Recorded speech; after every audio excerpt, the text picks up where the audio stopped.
জি আমি 2টা খতম দিছি তার জন্য, হ্যাঁ খতম দেশে করে না সারা বছর কোরআন শরীফ খতম দেশে। তার সপরিবারের জন্য, বঙ্গবন্ধু এবং তার পরিবার, শেখ পরিবার যারা এই 5-15 আগস্ট যারা নিহত হয়েছে তাদের জন্য। আপনারা এগুলো সরাবেন নাকি আপনারাও তার সাথে পাগল হয়েছে? আমাকে ঢুকতে দিল না, ঢুকতে দেয় না, আমি তো গেছি, পুলিশে বাধা দিয়েছে। কি নাম, কোত্থেকে আসছেন, আমার নাম মাওলানা ওলিউল্লাহ, কোথা থেকে এসেছেন, পিরিজপুর থেকে আসছি। কোথায় এসেছিলেন, কেন এসেছেন? পিরিজপুর থেকে আসছি, আমি থাকি ঢাকা, আসছি কিছুদিন আগে, ঢাকা এক জায়গায় থাকি। তো আমি তাকে খুব ভালোবাসি, কাকে ভালোবাসেন?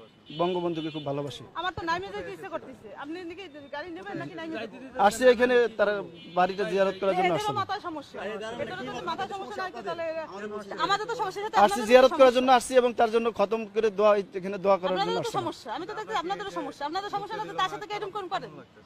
অত্যন্ত খারাপ লাগতেছে, আমি খুব কষ্ট লাগতেছে, দেশের জন্য সবকিছু করলো, তার জন্য আজ এই অবস্থা।